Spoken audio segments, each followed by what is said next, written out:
Hello दोस्तों, नमस्कार। आज हम कार्बनिक रसायन के अंतर्गत ईथर, एल्डिहाइड और कीटोन से संबंधित 10 ऐसे महत्वपूर्ण रासायनिक अभिक्रियाओं को बताएंगे जो परीक्षा के लिए क्या है, काफी उपयोगी है। कंपटीशन के लिए भी कह सकते हैं बहुत महत्वपूर्ण उपयोगी है। ये छोटे छोटे नाम से अभिक्रियाएं आती हैं, पर अपने आप में इतनी महत्वपूर्ण अभिक्रियाएं हैं कि लगभग हर जगह इन प्रश्नों को पूछा जाता है। तो सबसे पहले हमारा टॉपिक क्या है? विलियमसन संश्लेषण। क्या है विलियमसन संश्लेषण? अगर देखा जाए ना तो वास्तव में क्या है विलियमसन संश्लेषण? ईथर बनाने की अभिक्रिया है। इसके द्वारा जो है ईथर बनाया जाता है। ये ध्यान रखिएगा, ये ईथर बनाने की एक महत्वपूर्ण अभिक्रिया है। अब अगर देखा जाए तो इसके लिए क्या क्या आवश्यकता होती है, ध्यान रखिएगा। इसके लिए मुख्य रूप से एक पदार्थ की आवश्यकता होती है, वो होती है क्या? Alkyl halide. इसका यूज करेंगे, RX का। और इसमें ध्यान रखिएगा जो हैलाइड होता है X, इसको किसी एल्कॉक्सी समूह द्वारा क्या करेंगे? प्रतिस्थापन करेंगे। एल्कॉक्सी समूह सोडियम के रूप में भी ले सकते हैं, पोटेशियम के रूप में भी ले सकते हैं। तो होता क्या है ना कि जब किसी एल्किल हैलाइड का किसी एल्कॉक्सी समूह, सोडियम एल्कॉक्साइड ले हम NaOR, ये दोनों सिमिलर न हो जाए इसलिए R' के रूप में हम लिख रहे हैं। ये दोनों R सिमिलर भी हो सकता है, अलग अलग भी, इसलिए इसको R, इसको R' के रूप में। तो R' केवल पहचान के लिए रखा गया है। ये है सोडियम एल्कोक्साइड, यही है एल्कॉक्सी समूह। तो यहां क्या होता है, इस हैलोजन परमाणु का ये एल्कॉक्सी समूह के द्वारा क्या होता है? प्रतिस्थापन होता है। एल्कॉक्सी समूह मतलब ये समूह OR', यानी ये हैलोजन यहां से क्या होगा? रिमूव होगा और इसके स्थान पे क्या होगा? OR' जुड़ेगा। तो क्या कंडीशन हो जाएगा? सीधी सी बात है, जो यहां बनेगा RO और कैसा? R' बनेगा, जो अपने आप में क्या है? ईथर का सामान्य सूत्र है। ये सोडियम इस हैलोजन के साथ क्रिया करके क्या बना लेगा? NaX, सोडियम हैलाइड बनाएगा। अब इसी को अगर R के रूप में हम ऐसा ले ले तो C2H5, मान ले Cl ले ले, हम ले लेते हैं सोडियम O, इधर भी ले लेते हैं, मान लीजिए कैसा, तो ले लेते हैं C2H5। इसका नाम क्या हो जाएगा? Sodium ethoxide. सोडियम एथॉक्साइड इस बार सिमिलर है, और ये क्या है यहाँ पे? एथिल क्लोराइड है। तो यहां क्या होगा? इसकी क्रिया होगी तो यहां क्या होगी? ये सोडियम इस क्लोरीन के साथ क्रिया करके क्या बना लेगा? NaCl। इधर क्या बचा? C2H5, ये O और कैसा? C2H5, डाई एथिल ईथर का निर्माण हुआ। इसे ही हम कहते हैं क्या? विलियमसन संश्लेषण। तो कॉमन रूप से हम परीक्षा में कैसे लिखेंगे कि जब किसी एल्किल हैलाइड का किसी एल्कॉक्सी समूह के द्वारा अभिक्रिया किया जाता है, जब किसी एल्किल हैलाइड का एल्कॉक्सी समूह वाले किसी यौगिक के साथ अभिक्रिया कराई जाती है तो ईथर बनता है। इस अभिक्रिया को हम क्या कहते हैं? विलियमसन संश्लेषण कहते हैं। तो दोस्तों कह सकते हैं ये ईथर बनाने की कह सकते हैं महत्वपूर्ण विधि है। याद रखिएगा, प्रयोगशाला में जो ईथर का निर्माण किया जाता है ना, इसी विलियमसन संश्लेषण के द्वारा किया जाता है। ये अक्सर क्या होगा? हमको देखने को मिलेगा। चलिए दोस्तों आगे चलते हैं। चलिए दोस्तों दूसरा टॉपिक देखते हैं, जीशल विधि। क्या है जीशल विधि?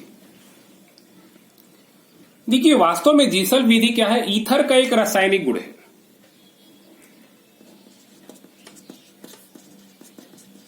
परीक्षा में अक्सर पूछता है कि ये जीशल विधि क्या है। ये वैज्ञानिक जीशल के नाम पर आधारित है। वास्तव में क्या है ना, ये जीशल विधि ऐसे ईथरों के लिए लागू होता है जो असम्मित होता है। यानी क्या? जब R इक्वल टू क्या हो? R' नहीं हो, R not equal to R', उनके लिए जीशल विधि लागू होता है। सम्मित के लिए कह सकते हैं, यानी R इक्वल टू R' के लिए यह विधि लागू नहीं होता है। अब इसमें जरा समझिए क्या होता है ना, जैसे अगर मान लीजिए CH3O C2H5, ये एक असम्मित ईथर है। यहां R के रूप में CH3 है, R' के रूप में क्या है? C2H5 है। अब किसका किसी एल्किल हैलाइड के साथ हमें अभिक्रिया कराएं, जैसे हम मान लीजिए क्या कर रहे हैं, हाइड्रोजन आयोडाइड के साथ क्रिया करा रहे हैं। ये क्रिया लगभग 100 डिग्री सेल्सियस ताप पर होता है। अब दोस्तों यहां एक समस्या होगी क्या कि CH3 एक तो एल्किल हैलाइड बनेगा और दूसरा क्या बनेगा, एल्कोहल बनेगा। दो चीज बनता है, एक एल्किल हैलाइड दूसरा एल्कोहल। अब ये C2H5I ये भी एल्किल हैलाइड बन सकता है, CH3I ये भी बन सकता है, C2H5OH भी बन सकता है, CH3OH भी बन सकता है। तो यहां कंफ्यूजिंग है कि कौन से एल्किल हैलाइड बनता है और कौन सा कैसा एल्कोहल बनेगा। तो जीसल ने क्या पाया कि अगर किसी असम्मित ईथर की अभिक्रिया एल्किल हैलाइड के साथ कराते हैं ना, तो इसमें जो छोटा एल्किल समूह होता है, देखिए छोटा एल्किल समूह होता है, इसमें जो क्या है, जो छोटा एल्किल समूह होता है, छोटा आर जो होता है, वो सदैव किसमें, एल्किल हैलाइड में परिवर्तित होता है। यानी C2H5I नहीं बनेगा, क्या बनेगा, CH3I बनेगा। तो यहां पे एक बनता है क्या, CH3I, और दूसरा क्या बनेगा, C2H5O और कैसा H। ये CH3I से जुड़ गया, बाकी क्या बचा, C2H5O और H। यानी यहां पे बना कैसा, एल्किल हैलाइड और एल्कोहल बना। तो जीसल ने ये पाया कि जब भी किसी हम असम्मित ईथर की अभिक्रिया एल्किल हैलाइड से कराते हैं, तो इसमें जो छोटा एल्किल समूह होता है सदैव क्या होता है, एल्किल हैलाइड में परिवर्तित होता है। तो जीसल ने यह बताया कि इस अभिक्रिया की सहायता से अगर कोई जटिल यौगिक है तो उसमें कौन सा समूह उपस्थित है, एथॉक्सी समूह है कि मेथॉक्सी समूह है, कौन बड़ा है कौन छोटा है, इसका आकलन सरलता से किया जा सकता है। किस विधि के द्वारा, इसी एल्किल हैलाइड की अभिक्रिया के द्वारा, इसी विधि के द्वारा। इसी विधि को हम कहते हैं कौन सा विधि, जीसल विधि। तो कुल मिलाकर मैं फिर से बोल रहा हूं कि जब किसी असम्मित ईथर के क्या करते हैं, अभिक्रिया किसी एल्किल हैलाइड के साथ कराई जाती है, तो छोटा एल्किल समूह सदैव एल्किल हैलाइड में क्या होता है, परिवर्तित होता है। इस अभिक्रिया की सहायता से किसी भी जटिल यौगिक में क्या कर सकते हैं, हम मेथॉक्सी समूह और एथॉक्सी समूह की पहचान सरलता से कर सकते हैं। यही विधि क्या कहलाती है, तो जीसल विधि कहलाती है। वैज्ञानिक के नाम के आधार पर इस विधि का नाम क्या होगा, जीसल विधि। कुल मिलाकर जटिल यौगिकों में मेथॉक्सी और एथॉक्सी समूहों का आकलन ही यही विधि कहलाती है। कौन सी विधि, जीसल विधि। चलिए दोस्तों अगले पॉइंट की ओर चलते हैं। चलिए दोस्तों चलते हैं तीसरी महत्वपूर्ण अभिक्रिया, कौन सा, रोजेनमुंड अपचयन। क्या है ये रोजेनमुंड रिडक्शन, जरा समझते हैं। वास्तव में देखा जाए ना तो ये एल्डिहाइड बनाने की एक महत्वपूर्ण अभिक्रिया है। इसके द्वारा एल्डिहाइड का निर्माण किया जाता है और बहुत ही महत्वपूर्ण अभिक्रिया है दोस्तों। इसको याद रखना भी क्या है, काफी सरल होता है। ये बात ध्यान रखिएगा, अगर रोजेनमुंड अपचयन आता है ना, तो कम से कम यहां क्या होगा, एक उबलता हुआ जाइलिन होगा। जाइलिन पदार्थ है जिसका क्रिया उबलता हुआ में होता है, उबलता हुआ जाइलिन, ये आवश्यक होता है पहला पदार्थ। दूसरा क्या होता है ना, यहां पे उत्प्रेरक के रूप में पैलेडियम युक्त बेरियम सल्फेट होता है। और हमको मालूम है अपचयन हो रहा है, मतलब इसका हम क्या करेंगे, हाइड्रोजन का यहां पे हम यूज करेंगे ही करेंगे। तो अगर रोजेनमुंड अपचयन आता है तो 2-3 कंडीशन आपको ध्यान रखना होगा। किस विधि के द्वारा एल्डिहाइड बनाया जाता है, दूसरा कंडीशन क्या है, यहां उत्प्रेरक के रूप में पैलेडियम युक्त बेरियम सल्फेट चाहिए, और बेस या आधार जिसमें पदार्थ को घोलते हैं उसमें क्या है, जाइलिन होना चाहिए। और ये जाइलिन हमेशा कैसा होना चाहिए, उबलता हुआ होना चाहिए। अब क्या है रोजेनमुंड, ध्यान रखिएगा। तो यहां ध्यान रखिएगा, जो अभिकारक के रूप में लेंगे, किस पदार्थ का लेंगे, तो मुख्य रूप से यहां पे एसिड क्लोराइड का यूज करते हैं। सामान्य सूत्र क्या होगा, RCOCl, RCOCl, एसिड क्लोराइड। अब ये किस प्रकार का एल्डिहाइड बनेगा, निर्भर करेगा किस पर, एल्किल मूलक पर। अगर ये R क्या होगा, बेंजीन होगा, फेनिल समूह C6H5, तब तो एरोमेटिक एल्डिहाइड बनेगा। और अगर ये R क्या हो, एल्किल मूलक हो, तो क्या बनेगा, सामान्य एल्डिहाइड बनेगा। तो देखिए रिएक्शन क्या होता है, जरा समझ लीजिए कि जब किसी एल्किल हैलाइड का उबलते हुए जाइलिन में कंडीशन वही रहेगा, उबलता हुआ जैलीन में उत्प्रेरक क्या होगा, वही पैलेडियम युक्त बेरियम सल्फेट की उपस्थिति में अपचयन कराया जाता है। अपचयन मतलब हाइड्रोजन के साथ योग। तो यहां एक हाइड्रोजन क्या करेगा, इस Cl के साथ क्रिया करके क्या बनाएगा, HCl एल्किल हैलाइड बना लेगा। और एक H और यूज होगा जो क्या करेगा, इसका आखिरी में जुड़ जाएगा Cl के जगह, तो क्या हो जाए, बन जाएगा यहां पे बीच में जुड़ेगा ना R C और HO, यानी Cl के जगह जुड़ेगा और बीच में क्या हो गया, जाकर के RCHO एल्डिहाइड बनाएगा। बस यही है रोजेनमुंड अपचयन। परीक्षा में आएगा तो हम ऐसा लिख सकते हैं कि जब किसी एसिड क्लोराइड का उबलते हुए जैलीन में पैलेडियम युक्त बेरियम सल्फेट उत्प्रेरक की उपस्थिति में अपचयन किया जाता है तो एल्डिहाइड बनता है। इसे हम रोजेनमुंड अपचयन कहते हैं। ये तो कॉमन रिएक्शन होगा। अगर मान लीजिए हम इसके जगह CH3 ले लें R के जगह, तो यहां क्या होगा रिएक्शन में, ध्यान रखिएगा, कंडीशन सेम रहेगा। तो क्या बनेगा, यहां पे CH3 CHO बन जाएगा और HCl, ये सामान्य एसिटाल्डिहाइड बना। इसी के जगह अगर हम क्या ले लें, C6H5 R के जगह COCl, तो क्या बनेगा, यहां पे सेम कंडीशन रहेगा वही। तो क्या बनेगा यहां पे C6H5CHO बेंजील्डिहाइड बनेगा। यहां भी HCl रिमूव होगा। तो ध्यान रखिएगा, यहां R के रूप में जब एल्किल मूलक लिए तो क्या हो गया, सामान्य एल्डिहाइड बना। लेकिन जब R के रूप में फेनिल समझ रहे हैं ना, ये क्या हो जाएगा, बेंजोइल क्लोराइड हो जाएगा ना। हमने इसको लिया तो क्या बना यहाँ पे, बेंजील्डिहाइड या एरोमेटिक एल्डिहाइड बनता है। इसे हम कहते हैं क्या, रोजेनमुंड अपचयन। तो कुल मिलाकर हम क्या लिखेंगे कि जब किसी एसिड क्लोराइड का उबलता हुआ जैलीन में पैलेडियम युक्त बेरियम सल्फेट उत्प्रेरक की उपस्थिति में अपचयन कराया जाता है तो एल्डिहाइड बनता है। इसे हम रोजेनमुंड अपचयन कहते हैं। कोई भी रिएक्शन आप एक देख सकते हैं दोस्तों, बस यही है कैसा, रोजेनमुंड अपचयन। चलिए दोस्तों अगला देखते हैं क्या, स्टीफेन विधि। देखिए दोस्तों ये भी क्या है, एल्डिहाइड बनाने की एक विधि है। इसमें भी वही कंडीशन होगा, जैसा हम एल्किल मूलक लेंगे उस प्रकार का एल्डिहाइड बनेगा। सामान्य एल्किल मूलक लेंगे तो क्या होगा, सामान्य एल्डिहाइड।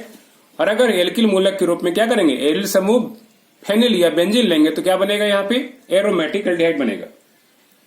इसमें क्या करते हैं दोस्तों, जो अभिकारक के रूप में जो होता है ना, हमने क्या कहा, इससे क्या बनेगा, तो एल्डिहाइड का निर्माण होता है। अभिकारक के रूप में क्या करेंगे, यहाँ पे एल्किल साइनाइड लेते हैं RCl, और इससे क्या करते हैं, हम यहाँ पे अपचयन करते हैं। अपचयन करते हैं मतलब किसका यूज करेंगे, हम वही हाइड्रोजन का यूज करेंगे। यहां उत्प्रेरक के रूप में ध्यान रखिएगा मुख्य रूप से कैसा, तो स्टेनस क्लोराइड SnCl2 और हाइड्रोक्लोरिक अम्ल का मिश्रण लिया जाता है। ये वास्तव में क्या है ना, SnCl2 और HCl की क्रिया के द्वारा यहां क्या होता है, हाइड्रोजन प्राप्त होता है। तो क्या है स्टीफेन विधि, जरा समझिए। इसमें होता क्या है ना कि यहां पे एल्किल साइनाइड को क्या करते हैं, अपचयन करते हैं। किसकी सहायता से, हमने बताया SnCl2 और HCl, ये दोनों की सहायता से। ये दोनों की क्रिया के द्वारा क्या होगा, यहाँ पे हाइड्रोजन यूज होता है। यहां 2 हाइड्रोजन यूज होगा और दोनों हाइड्रोजन क्या होंगे, एक कार्बन के साथ और एक नाइट्रोजन के साथ जुड़ करके एक माध्यमिक युग्म बनेगा। अब इसी माध्यमिक यौगिक का क्या करते हैं, जल अपघटन या आसवन करते हैं। यानी किसका यूज होगा, यहाँ पे H2O का। आप चाहो तो यहाँ पे आसवन लिख सकते हैं या जल अपघटन लिख सकते हैं। देखिए होता क्या दोस्तों, ये NH इस 2H के साथ मिलकर बना लेता है क्या, NH3, NH plus H2 NH3, केवल बचा O जिसकी आखिरी में जुड़कर बना लेता है क्या, RCHO। इस प्रकार एल्डिहाइड बना। आपको दिखाई दे रहा दोस्तों, जैसा R रहेगा वैसा एल्डिहाइड बनेगा, रोजेनमुंड जैसा। अगर यहाँ पे एथिल रहेगा तो क्या हो जाएगा, प्रोपेल्डिहाइड बन जाएगा। और अगर यहाँ पे फेनिल समूह रहेगा तो क्या बनेगा, बेंजल्डिहाइड बनेगा। बस यही है दोस्तों कैसा, स्टीफेन विधि। तो स्टीफेन विधि आएगा तो कैसे लिख सकते हैं कि जब किसी एल्किल साइनाइड का स्टेनस क्लोराइड और हाइड्रोक्लोरिक अम्ल के द्वारा अपचयन कर प्राप्त यौगिक का जल अपघटन या आसवन करते हैं तो एल्डिहाइड बनता है। इसे हम स्टीफेन विधि कहते हैं। दोस्तों क्लियर आएगी हुई किस प्रकार ये स्टीफेन विधि, बस इतने लिखना है और ये समीकरण दे दिए। आप चाहे तो आर के जगह ऐसा भी ले सकते हैं, अगर मान लीजिए हम ऐसा भी ले सकते हैं methyl cyanide CH3CN, same reaction रहेगा 2H करेंगे तो क्या बनेगा SnCl2 प्लस HCl करेंगे तो यहां बनेगा CH3 CH double bond NH और सेम अगर प्लस H2O नीचे लिख दें आसवन या जल अपघटन तो क्या बनेगा CH3 CHO बनेगा और NH3 बनेगा। तो आप परीक्षा में ए बी रिएक्शन दे सकते हो या ए बी रिएक्शन दे सकते हो, कोई भी रिएक्शन जो आपको उचित लगता है वो दोनों में से कोई भी, लिखने का तरीका वही रहेगा, कॉमन रूप से लिखेंगे और ये रिएक्शन दोनों में से कोई भी एक दे सकते हैं। तो दोस्तों यही चौथा कैसा स्टीफेन विधि। चलिए दोस्तों एक टॉपिक और है क्लीमेंसन अपचयन, इसको देखते हैं। अभी तक हमने क्या किया, एल्डिहाइड बनाने की विधि देखा। ये क्लीमेंसन अपचयन वास्तव में क्या है, एल्डिहाइड और कीटोन के रासायनिक गुण है। एल्डिहाइड तथा कीटोन का कह सकते हैं क्या रासायनिक गुण है, मतलब इसमें एल्डिहाइड भाग लेगा या फिर कैसा लेगा कीटोन भाग लेगा। देखिए क्लीमेंसन अपचयन है, मतलब क्या करेंगे, यहां भी हम हाइड्रोजन का यूज करेंगे। अब ये हाइड्रोजन आएगा कहां, ध्यान रखिएगा दोस्तों, तो यहां हाइड्रोजन प्राप्त करने के लिए मुख्य रूप से किसका, जिंक अमलगम और हाइड्रोक्लोरिक अम्ल का यूज होता है। इन दोनों की क्रिया के द्वारा यहां पे हाइड्रोजन उत्पन्न करते हैं और इसी हाइड्रोजन की सहायता से चाहे वो कोई एल्डिहाइड हो चाहे वो कोई कीटोन हो, उसका क्या करते हैं हम अपचयन करते हैं। अब मान लीजिए हमारे पास एल्डिहाइड के रूप में क्या है, एसेटेल्डिहाइड, सबसे फेमस CH3CHO है। इसका अपचयन कराएंगे, मतलब क्या करेंगे हम हाइड्रोजन का यूज करेंगे। ये कहां से आएगा दोस्तों, तो हम बता चुके हैं कैसा, जिंक अमलगम और हाइड्रोक्लोरिक अम्ल, इन दोनों की क्रिया के द्वारा क्या होगा, यहां पे हाइड्रोजन प्राप्त होगा। देखिए दोस्तों होता क्या है ना, यहां बहुत अधिक मात्रा में हाइड्रोजन भाग लेगा। ये हाइड्रोजन क्या करता है ना, इस ऑक्सीजन के साथ क्रिया करके H2O के रूप में बाहर निकल जाएगा। 2 हाइड्रोजन यूज हो चुका है। अब यहां क्या बचा, CH3 और CH बचा। इसकी बैलेंस अभी 2 बचा हुआ है, 2 हाइड्रोजन और यूज होगा और ये बन जाएगा CH3CH3, या आप इसी को लिख सकते हो कैसा, C2H6। क्या बना यहां पे, एथेन बना, जो कि एक हाइड्रोकार्बन है।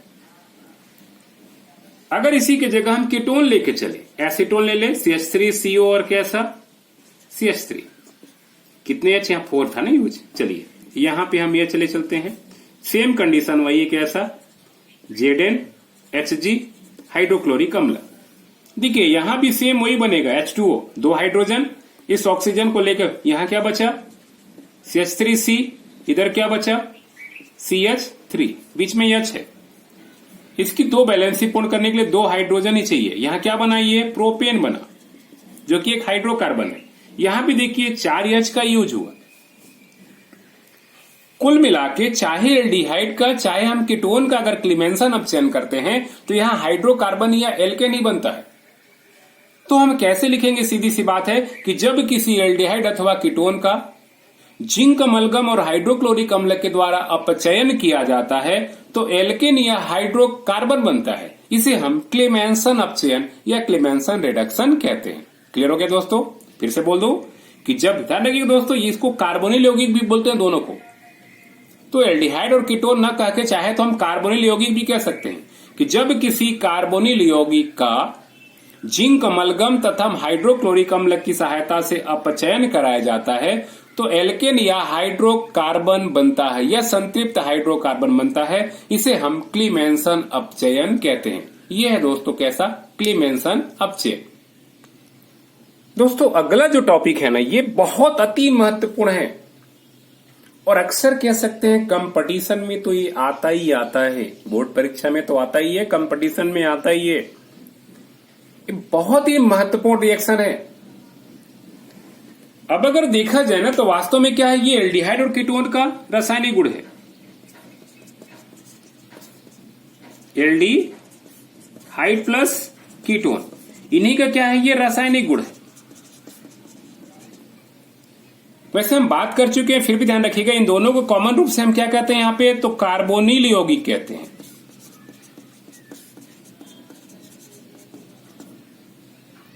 और याद रखिएगा इस रिएक्शन के लिए ऐसा कार्बोनिल यौगिक चाहिए जिसमें क्या हो, अल्फा हाइड्रोजन उपस्थित हो। देखिए केवल एक एल्डिहाइड जो है ना, फॉर्मेल्डिहाइड HCHO, इसी में अल्फा हाइड्रोजन नहीं होता है। शेष जितने भी एल्डिहाइड और कीटोन होंगे उसमें जनरली क्या होगा, अल्फा हाइड्रोजन होगा ही होगा। क्रियात्मक समूह का पड़ोसी वाला कार्बन क्या कहलाता है, अल्फा कार्बन कहलाता है। और इस कार्बन के ऊपर से जितने भी हाइड्रोजन होंगे क्या कहलाएंगे, अल्फा हाइड्रोजन कहलाएंगे। तो ये एल्डिहाइड कीटोन का हम रासायनिक गुण मान सकते हैं या फिर कार्बोनिल समूह का हम रासायनिक गुण मान सकते हैं। देखिए होता क्या है ना, इसमें किसी एल्डिहाइड या कीटोन का या कार्बोनिल यौगिक क्या करते हैं, हम किसी सांद्र क्षार के साथ संघनन करते हैं, गर्म करते हैं। तो यहां देखिए होता क्या है समझिए। मान लीजिए क्या एल्डिहाइड के रूप में हम ले रहे हैं क्या, CH3 और कैसा CHO। देखिए ये क्रियात्मक समूह है, इसका पड़ोसी क्या होगा, अल्फा कार्बन कहलाएगा। और इस अल्फा कार्बन के साथ जो तीनों हाइड्रोजन है क्या कहलाएंगे, अल्फा हाइड्रोजन कहलाएंगे। इसको किसी क्षार की उपस्थिति में क्या करते हैं दोस्तों, गर्म करते हैं। मान लीजिए हम क्या करते हैं, यहां पे NaOH ले रहे हैं, इसके साथ क्या कर रहे हैं, हम गर्म कर रहे हैं। याद रखिएगा दोस्तों यहां पे तनु लेंगे ना, सांद्र नहीं लेंगे, कैसा लेंगे, तनु लेंगे, इसके साथ हम गर्म करेंगे। वास्तव में क्या होता है, इसका दो अणु भाग लेगा। सुविधा के लिए हम क्या कर रहे हैं, दोनों अणु को अलग अलग हम दिखा रहे हैं। हम चाहें तो 2 यहां भी कर सकते थे, लेकिन क्या है बनाने में सुविधा होगी। देखिए होता क्या है समझिए, ये CH3 और CH अपनी जगह रहेगा। ठीक है, ये O क्या करता है, इस पड़ोसी जो अल्फा, ध्यान रखिएगा ये भी अल्फा कार्बन ही है, तो अल्फा कार्बन का एक हाइड्रोजन इस O के साथ जुड़कर क्या होगा, OH के रूप में बाहर निकल जाता है। इसका हाइड्रोजन यहां OH के रूप में ऊपर बाहर निकल गया, मतलब जुड़ गया ऊपर, यानी यहां से हाइड्रोजन बाहर निकल करके इस कार्बन के साथ अटैच हो गया। क्योंकि इस कार्बन को इस कार्बन से अटैच होने के लिए क्या चाहिए, एक संयोजकता चाहिए। तो ये O क्या करता है, इस H के साथ पकड़ करके OH बना लेता है। अब यहां क्या बचेगा, CH2, और आगे जो CHO है क्या है, CHO बना रहेगा। यहां दिख रहा होगा कैसा, एक ऐसा यौगिक हमको मिला, योगात्मक यौगिक, जिसमें 2 क्रियात्मक समूह है, एल्डिहाइड भी और कैसा ये एल्कोहल क्रियात्मक समूह है। अगर मान लीजिए इसी के जगह हम कीटोन लिए होते, कैसा, CH3 CO CH3, क्या है, ये एसीटोन है ना, या डाइमेथिल कीटोन भी ले सकते हैं। अब इसी प्रकार हम ले लिए क्या, CH3 CO CH3। देखिए ये भी अल्फा कार्बन है, ये भी अल्फा कार्बन है, इसी प्रकार ये भी अल्फा कार्बन है। मान लीजिए हम यहां भी इसको गर्म कर दिए, तनु के रूप में ले लिया हमने, मान लीजिए KOH ले लिया, गर्म कर दिया। देखिए ऐसा होगा, CH3C, देखिए यही अटैक करता है। इसका O और यहां का एक H मिलकर क्या बना लेगा, OH। यहां का O और इसका H पड़ोसी का है ना, अल्फा कार्बन वाला हाइड्रोजन का H, ये OH बना लिया। अब ये क्या बचा इधर आगे, CH2 और क्या बचा, CO और कैसा, CH3 हमने जोड़ दिया। अब ये CH3 सुविधा के रूप में कहां चला जाएगा, नीचे चला जाएगा। यहां भी हमें एक योगात्मक यौगिक मिला जिसमें 2 क्रियात्मक समूह है, कीटोन भी है और कैसा है, एल्कोहल भी है। यहां भी 2 था, यहां भी 2 है। तो कुल मिलाकर यहां क्या है, कार्बोनिल यौगिक का 2 अणु, चाहे वो एल्डिहाइड हो चाहे कीटोन हो, इसके 2 अणु आपस में क्या होते हैं, संघनित होकर जुड़ करके एक नया योगात्मक यौगिक बनाते हैं, जिसमें एल्कोहल और एल्डिहाइड अथवा एल्कोहल और कीटोन दोनों क्रियात्मक समूह उपस्थित होता है, और इसे हम कहते हैं कौन सा अभिक्रिया, एल्डोल संघनन। तो हम कैसे लिखेंगे दोस्तों, कि जब किसी कार्बोनिल यौगिक, देखिए दोनों एल्डिहाइड भी लिख सकते हैं, कीटोन भी लिख सकते हैं, कॉमन लिखना अच्छा रहेगा, कि जब किसी कार्बोनिल यौगिक को तनु क्षार की उपस्थिति में गर्म किया जाता है ना, एक कंडीशन देना होगा ना, कौन सा, अल्फा हाइड्रोजन वाला। तो ऐसे लिखेंगे हम कि जब किसी कार्बोनिल यौगिक जिसमें अल्फा हाइड्रोजन परमाणु उपस्थित होता है को तनु क्षार की उपस्थिति में गर्म किया जाता है, तो कार्बोनिल यौगिक के 2 अणु संघनित होकर एक नया बड़ा यौगिक बनाते हैं,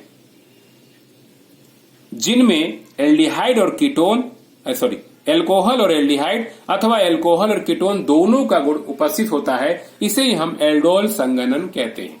दोस्तों एल्डोल संघनन पूरी तरह से क्लियर समझ में आ गया होगा। यहां दोस्तों एक शब्द और यूज होता है, एक नया शब्द भी आता है यहां पे कभी कभी, क्या है? क्रॉस एल्डोल संघनन, ये भी शब्द आ जाता है।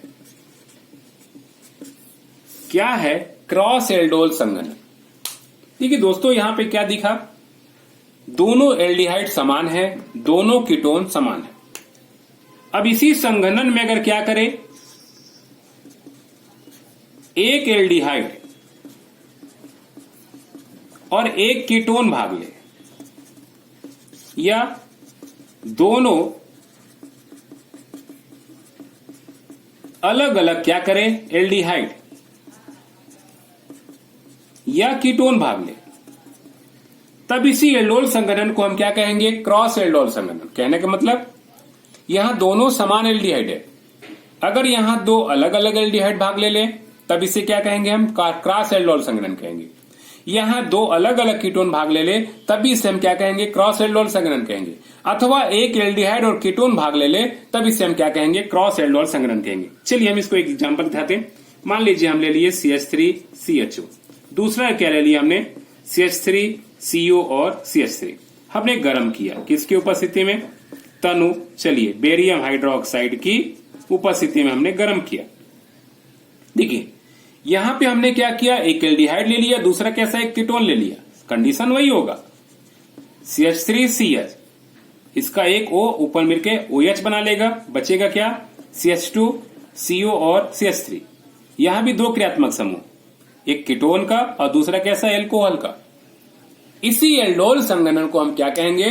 क्रॉस एल्डोल संघनन कहते हैं। तो जब एल्डोल संघनन की प्रक्रिया में दो अलग अलग एल्डिहाइड अथवा दो अलग अलग कीटोन अथवा एक एल्डिहाइड और एक कीटोन भाग लेता है, तो इस एल्डोल संघनन को हम क्या कहते हैं? क्रॉस एल्डोल संघनन कहते हैं। दोस्तों क्रॉस एल्डोल संघनन समझ में आ गया होगा। चलते हैं नए टॉपिक की ओर। दोस्तों अगला एक महत्वपूर्ण टॉपिक है कैनिजारो अभिक्रिया। देखिए वास्तव में क्या है ना, ये एल्डिहाइड का ही एक रासायनिक गुण है, और ऐसा एल्डिहाइड का रासायनिक गुण है जिसमें अल्फा हाइड्रोजन नहीं हो। ठीक उल्टा, एल्डोल संघनन से अल्फा हाइड्रोजन नहीं हो। हम बता चुके हैं दोस्तों, केवल और केवल फॉर्मेल्डिहाइड ही एक ऐसा एल्डिहाइड है जिसमें अल्फा हाइड्रोजन नहीं होता है, अल्फा कार्बन भी नहीं होता है, क्योंकि ये क्रियात्मक समूह है। तो ये अभिक्रिया केवल और केवल कौन देता है? फॉर्मेल्डिहाइड देता है। देखिए इस अभिक्रिया में क्या होता है ना कि फॉर्मेल्डिहाइड को क्या करते हैं? गर्म करते हैं। किसके साथ? तो किसी क्षार के साथ, या तो हम NaOH के साथ यूज कर सकते हैं या फिर किसी कैसा? गर्म के साथ। ध्यान रखिएगा यहां तनु की जगह कैसा करेंगे? हम सांद्र क्षार के साथ यूज करेंगे। ठीक है दोस्तों, इसको जब गर्म करते हैं ना तो यहां एक विशेष क्रिया होती है। यहां फॉर्मेल्डिहाइड का दो अणु भाग लेता है। याद रखिएगा दोस्तों, इसमें से जो एक अणु का होगा फॉर्मेल्डिहाइड का, उसका क्या होता है? अपचयन होता है। जबकि जो दूसरा अणु होगा उसका क्या होता है? यहां पे ऑक्सीकरण होता है। आप समझ पा रहे होंगे कि यहां फॉर्मेल्डिहाइड का दो अणु भाग लेता है और दोनों अणु अलग अलग क्रिया दिखाता है। एक अणु का यहां पे अपचयन होता है और दूसरा अणु का क्या होता है? यहां पे ऑक्सीकरण होता है। तो कैनिजारो अभिक्रिया की खासियत यही है कि दो अणु और दोनों अलग अलग अभिक्रिया देती है। तो हम कैसे लिखेंगे? सीधी सी बात, देखिए होता क्या है ना, जो अणु अपचयित होता है वो क्या करता है? अम्ल बनाता है। और जो अणु क्या होता है, जो अणु अपचयित होता है, जिसका अपचयन होता है, वो क्या करता है? यहां पे एल्कोहल बनाता है। और जो अणु ऑक्सीकृत होता है ना, ध्यान रखिएगा, वो क्या बनाता है? यहां पे अम्ल बनाता है। याद रखिएगा, जिस अणु का अपचयन होता है, जिस फॉर्मेल्डिहाइड अणु का अपचयन होता है, वो क्या करता है? एल्कोहल बनाता है। और जिस फॉर्मेल्डिहाइड अणु का ऑक्सीकरण होता है, वो क्या करता है? अम्ल बनाता है। कैसा बनेगा जरा समझिए। तो देखिए यहां एक बनता है क्या? मैथिल एल्कोहल। और दूसरा जो बनता है यहां पे कैसा बनेगा? HCOONA। Sodium format. ये हाइड्रोजन के चलते क्या होगा, अम्लीय गुण होगा। ये कैसे रिएक्शन होगा इसको जरा समझिए दोस्तों। देखिए यहाँ पे दो अणु भाग ले रहे हैं ना, HCHO और कैसा HCHO। इधर क्या है यहाँ पे NaOH। तो ये जो दिख रहा होगा ना ये CH3, ये CH3 और इसका O और कह सकते हैं H, इसका OH। ये CH3 और इसका OH क्या मिला रे, CH3OH। यहां क्या बचा HCOO और Na।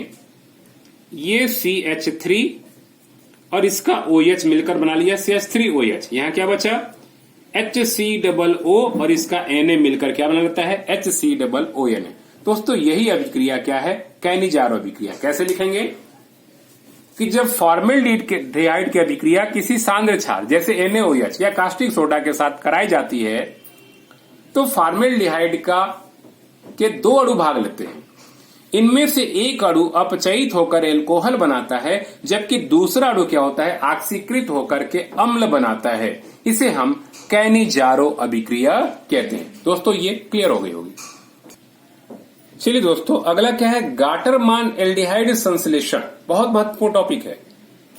गाटरमान का एक और होगा गाटरमान कोच एल्डिहाइड संश्लेषण। दोनों में डिफरेंस क्या हम बात करेंगे। ये वास्तव में क्या है ना, एरोमेटिक एल्डिहाइड बनाने की विधि है दोस्तों। इसके द्वारा हम क्या करते हैं, एरोमेटिक एल्डिहाइड का बनाना। यानी एक ही तो है ना, कौन सा, बेंजील्डिहाइड C6H5CHO, इसका निर्माण किया जाता है। देखिए इस अभिक्रिया में क्या होता है, मुख्य रूप से क्या होता है, अभिकारक के रूप में हम बेंजीन का यूज करते हैं C6H6 का। और इसी बेंजीन की सहायता से कह सकते हैं यहां पे एल्डिहाइड का निर्माण किया जाता है। देखिए इसको बनाने के लिए क्या करते हैं ना, ये दो पदार्थों का हम मिश्रण यूज करते हैं, HCl और प्लस HCl। वैसे देखा जाए ना तो HCl ही रासायनिक क्रिया में भाग लेता है। HCl क्या होता है, यहाँ पे उत्प्रेरक की तरह कार्य करता है। और साथ में यहां ध्यान रखिएगा उत्प्रेरक के रूप में AlCl3 का यूज करेंगे। ये मिश्रण यूज करते हैं पर HCl क्या होगा, यहां पे रिमूव हो जाता है। HCl जरूर यहां भाग लेते दिखाई दे रहा है, HCl रिमूव भी होगा। कुल मिला के आपको HCl का यूज करना है। देखिए होता क्या समझिए, ये जो होता है ना C6H5, यहां का एक H इसके C के साथ मिलकर क्या मिलता है CH, और ये NH, ये डबल बॉन्ड क्या होगा NH। यहां पे एक माध्यमिक यौगिक बनता है। तो बेंजीन और हाइड्रोजन साइनाइड के जो क्रिया से यहां क्या बनता है, बेंजेलिडिमिन। नाम क्या हो जाएगा इसका, बेंजेलिडाइमीन। यहां बेंजेलिडाइमीन एक, तो इसका हम जल के साथ आसवन करते हैं। कुछ स्टीफेन विधि जैसा ही दिखाई देगा हमको। ये NH क्या होगा, इस H2 के साथ क्रिया करके क्या बना लेगा, NH3 बदल जाएगा। स्टीफेन में भी वैसे था माध्यमिक यौगिक। अब ये C6H5CH इस O के साथ मिलकर क्या बना लेगा, C6H5CHO बना लेगा। बस दोस्तों यही है क्या, गाटरमान एल्डिहाइड संश्लेषण। इसी में दोस्तों एक मिलेगा गाटरमान कोच एल्डिहाइड संश्लेषण। क्या डिफरेंस हम बात करेंगे, तो इसमें कैसे लिखेंगे, सीधी सी बात है कि जब बेंजीन की अभिक्रिया निर्जल AlCl3 की उपस्थिति में हाइड्रोजन साइनाइड तथा हाइड्रोक्लोरिक अम्ल के मिश्रण के साथ कराई जाती है तो एक माध्यमिक यौगिक बनता है। अब इस माध्यमिक यौगिक का हम जल अपघटन या आसवन करते हैं तो बेंजील्डिहाइड प्राप्त होता है। इसे हम गाटरमान एल्डिहाइड संश्लेषण कहते हैं। ठीक है दोस्तों, 9वां पॉइंट चलते हैं और दोनों में क्या डिफरेंस है इसकी हम बात यहां पर करेंगे। ठीक है दोस्तों, अगला है क्या, गाटरमान कोच एल्डिहाइड संश्लेषण। दोनों में अक्सर लोग कंफ्यूज होते हैं, पर ध्यान रखिएगा यहां कंफ्यूजिंग का चांस नहीं है, थोड़ा सा ध्यान रखिएगा। यहां भी सेम वही यूज करेंगे C6H6, पर होता क्या है दोस्तों, यहां पर ध्यान रखिएगा, ये हाइड्रोजन साइनाइड के साथ जगह क्या करते हैं, कार्बन मोनोऑक्साइड का यूज करेंगे, और बाकी HCl तो रहेगा ही रहेगा, और सेम कंडीशन रहेगा। ध्यान रखिएगा दोस्तों, वही निर्जल AlCl3 रहेगा। हाँ, यहां पे एक उच्च दाब रहेगा। यहां माध्यमिक यौगिक दोस्तों नहीं बनता है, पहले डिफरेंस समझिएगा। HCl क्या है, भाग लिया, HCl रिमूव हो जाएगा। अब यही ये व्यवस्थित होगा, कैसा हो जाएगा, C6, यहां का एक H बीच में चला जाएगा और बना लेगा कैसा, C6H5, और ये इधर बन जाएगा क्या, CHO। ये वन स्टेप का रिएक्शन हुआ। देखिए दोस्तों, कंफ्यूजिंग का चांस नहीं है। कोच, तो आप समझ लीजिएगा, कोच शब्द का अगर को लेंगे मतलब क्या, कार्बन मोनोऑक्साइड, तो कंफ्यूजिंग का चांस नहीं रहेगा। यहां पे आप कोड बना सकते हैं कि जब गाटरमान कोच आ गया मतलब इसमें कार्बन मोनोऑक्साइड यूज होगा, और अगर सामान्य गाटरमान एल्डिहाइड संश्लेषण है तो क्या होगा, हाइड्रोजन साइनाइड का यूज होगा। तो गाटरमान कोच एल्डिहाइड संश्लेषण तो क्या लिखेंगे, सीधी सी बात है कि जब बेंजीन की अभिक्रिया निर्जल AlCl3 की उपस्थिति में उच्च दाब पर भी लिख सकते हैं, कार्बन मोनोऑक्साइड और हाइड्रोक्लोरिक अम्ल मिश्रण के साथ कराई जाती है तो बेंजेल्डिहाइड बनता है। इसे हम गाटरमान कोच एल्डिहाइड संश्लेषण कहते हैं। दोस्तों यही एक ऐसा गाटरमान कोच एल्डिहाइड संश्लेषण। चलते हैं दोस्तों अगले टॉपिक की ओर। चलिए दोस्तों 10वां और ये आखिरी पॉइंट देखते हैं, कौन सा, फ्रीडल क्रॉफ्ट अभिक्रिया। देखिए दोस्तों इसमें क्या है, ये कीटोन बनाने की अभिक्रिया है।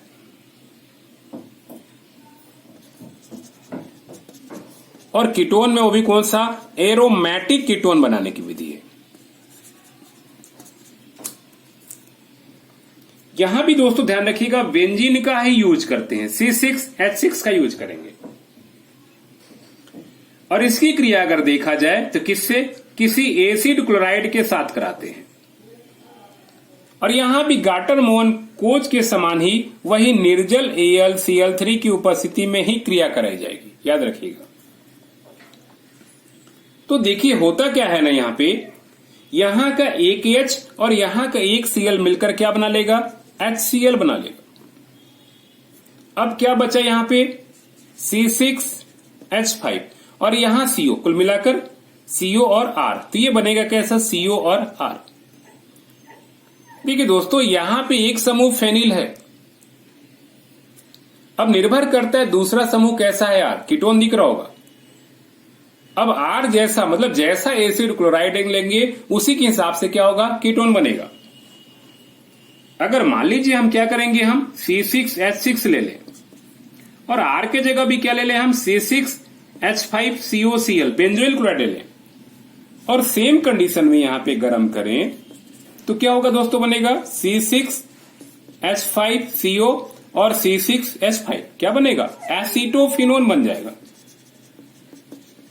ये डबल रिंग वाला कीटोन बन गया, बाकी वही बनेगा कैसा, HCl। इसी अभिक्रिया को हम कहते हैं क्या, फ्रीडल क्रॉफ्ट अभिक्रिया। तो हम क्या कहेंगे, सीधी सी बात है कि जब बेंजीन की अभिक्रिया निर्जल AlCl3 की उपस्थिति में किसी एसिड क्लोराइड के साथ कराई जाती है तो एरोमेटिक कीटोन बनता है। इसे हम फ्रीडल क्रॉफ्ट अभिक्रिया कहते हैं। दोस्तों उम्मीद है ये 10 बिंदु आपको पूरी तरह से समझ में आ गया होगा। दोस्तों अगर किसी प्रकार की कोई डाउट्स हो, कहीं पे कोई दिक्कत हो तो आप कमेंट सेक्शन में कमेंट्स कर करके चर्चा कर सकते हैं। ठीक है दोस्तों, पहले एक पार्ट हम ऑर्गेनिक केमिस्ट्री का वीडियो डाल चुके हैं, ये दूसरा कह सकते हैं महत्वपूर्ण 10 ऐसे टॉपिक है जो ऑर्गेनिक केमिस्ट्री से महत्वपूर्ण संबंध रखता है। ये 10 और 10 जो 20 बिंदु है, ध्यान रखिएगा दोस्तों, इनमें से कई बिंदु ऐसे हैं जो निश्चित रूप से आपके एग्जाम में आएगा ही आएगा, इसलिए आपको बहुत बारीकी से क्या करना है, इसको ध्यान देना है। दोस्तों अगर वीडियो पसंद आई होगी तो कमेंट सेक्शन में जरूर कमेंट्स करेंगे कि ये वीडियो कैसा लगा। इसके अलावा दोस्तों ये वीडियो एक दूसरे को शेयर जरूर करेंगे दोस्तों तक, ताकि वो भी परीक्षाओं में कह सकते हैं लाभ उठा सके। ठीक है दोस्तों, उम्मीद है वीडियो पसंद आई होगी। Okay, thank you, good bye.